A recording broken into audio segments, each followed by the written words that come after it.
গরমের দিনে এই হালকা পাতলা মাছের ঝোল যদি পাতে পড়ে খুবই সুস্বাদু লাগবে এবং ভালো লাগবে। নমস্কার বন্ধুরা, কেমন আছেন সবাই? বং কিচেন উইথ বনানী চ্যানেলে সবাইকে জানাই স্বাগত।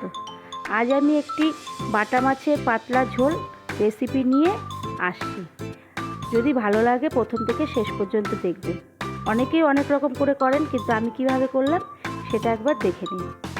আমি প্রথমে বাটা মাছ নিলাম, তারপরে আমি নিয়ে নিলাম কাঁচা লঙ্কা, তারপরে টমেটো, আলু, শসা আর অল্প কিছুটা পটল, আর তার সঙ্গে নিয়ে নিলাম আমি হলুদ, লঙ্কার গুঁড়ো, জিরের গুঁড়ো, লবণ, আর এখানে কালো জিরা আর সাদা জিরা দুটো, এটা ফোড়নের জন্যে। প্রথমে আমি এবার কি করব, একটু হলুদ আর একটু লবণ নিয়ে মাছটাকে ভালো করে মাখাবো। মাছটাকে মাখানো হয়ে গেলে আমি কি করব, একটা গ্যাসের মধ্যে কড়াই দেবো, এবার তার মধ্যে তেল দিয়ে দেবো। তেলটা গরম হয়ে গেলে আমি কি করব, ভালো করে একটু নাড়াচাড়া করে দেখব যে তেলটা ঠিক করে গরম হলো কিনা, কারণ পুরো ধোঁয়া না উঠলে তেলটির মধ্যে মাছ দিলে মাছটা লেগে যায়। এরপরে আমি একা একা করে একটা একটা মাছ দিয়ে দেব, দিয়ে এবং নাড়াচাড়া করে দেব।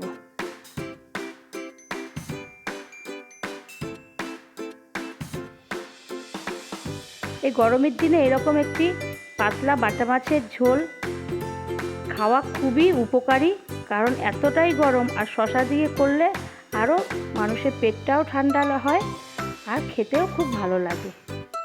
এরপর মাছগুলোকে আমি উল্টে পাল্টে এপিট উপিট করে ভাজবো।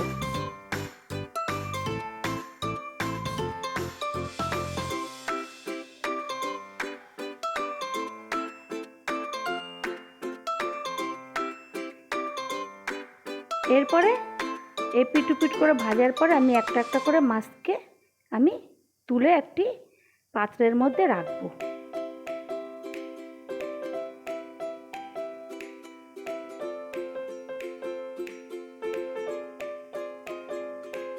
এরপরে রেখে আবার আমি আরও যে কাঁচা মাছ আছে সেগুলোকে আবার তেলের মধ্যে ছেড়ে দেব।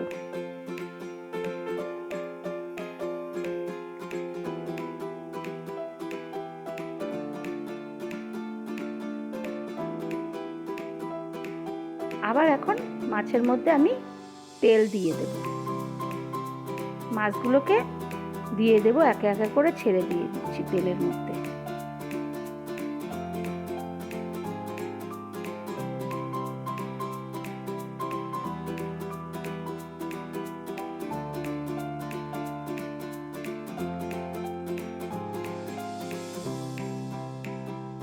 এরপরে আবার উল্টে পাল্টে মাছগুলোকে এপিট উপিট করে উল্টে পাল্টে দেব।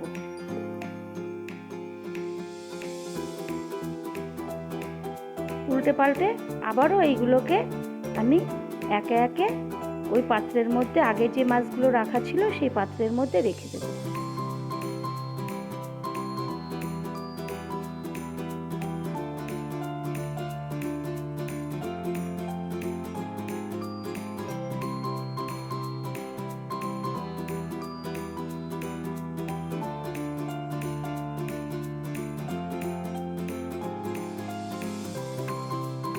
এরপর আবারও যে কটা লাস্টে মাছ ছিল সেইগুলোকে ভেজে এরপরে আমি তুলে পাত্রের মধ্যে রেখে দেব।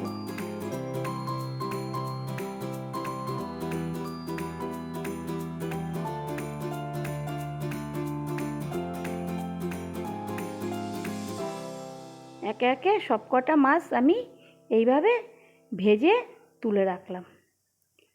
এরপরে আমি কি করব, ওই মাছগুলো এই যে ভাজা হয়ে গেছে, এরপরে আমি ওই তেলের মধ্যে কি করব, সাদা আর কালো দুটো জিরা একবারে দেব, আর একটু তেলও দিয়ে দেব কড়াইয়ের মধ্যে, দিয়ে সাদা কালো জিরা ওইটা ফোড়ন দিলাম। ফোড়নটা ভালো করে হয়ে গেলে আমি কি দেব, প্রথমে আলু দিয়ে দেব। আলুগুলোকে ভালো করে ভাজা ভাজা করে নেব।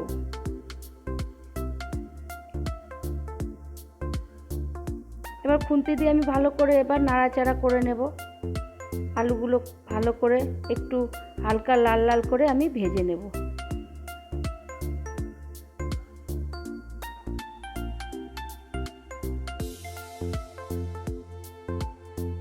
লাল লাল করে ওইটা ভাজা হয়ে গেলে আমি ওর মধ্যে দিয়ে দেব পটলটা দিয়ে আবারও নাড়াচাড়া করব। ওটাকেও আবার ওর সঙ্গে মিশিয়ে ভাজবো। এরপর আমি দিয়ে দেব শসা দিয়ে একবার মাছের ঝোল করে খাবেন, খুব ভালো লাগবে খেতে। এবার এই তিনটে সবজি দিয়ে নাড়াচাড়া করে নেব। এরপর হলুদের গুঁড়ো, লঙ্কার গুঁড়ো, জিরার গুঁড়ো, লবণ সব একবারে দিয়ে আমি কষাতে থাকব। ভালো করে সবজিগুলোকে আমি কষিয়ে নেব।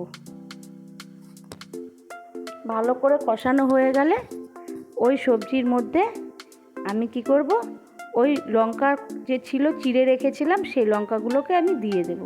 দিয়ে আবারও নাড়াচাড়া করব। ভালো করে নাড়াচাড়া করে ভালো করে কষাবো। কষানো হয়ে গেলে আমি ওর মধ্যে দিয়ে দেব জল।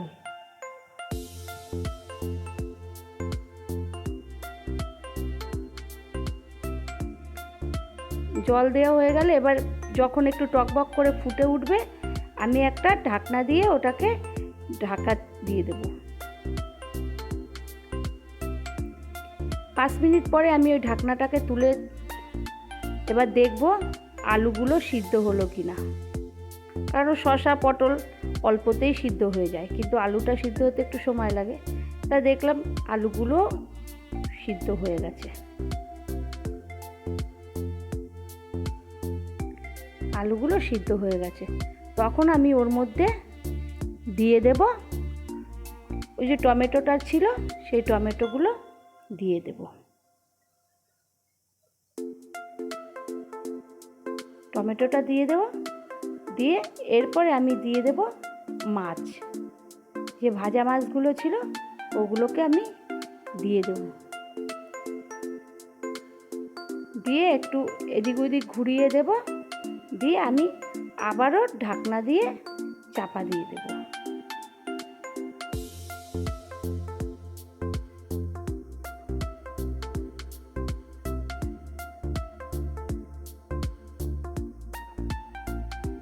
আমি চাপা দিয়ে দিলাম। কিছুক্ষণ পরে আবারও তুলে এবার দেখব মাছগুলো হয়ে গেছে কিনা। তা মাছগুলো হয়ে গেছে বন্ধুরা। এই রান্নাটা যদি ভালো লাগে, এই গরমের দিনে খুবই উপকারী রান্না, শরীরের পক্ষে খুবই স্বাস্থ্যকর, খুব ভালো রান্না। একবার করে দেখবেন। ভালো লাগলে চ্যানেলটিকে সাবস্ক্রাইব করবেন, লাইক করবেন, শেয়ার করবেন, পাশে থাকবেন, সাথে থাকবেন। আর এরকম করে আরেকবার রান্না করে খাবেন। ধন্যবাদ।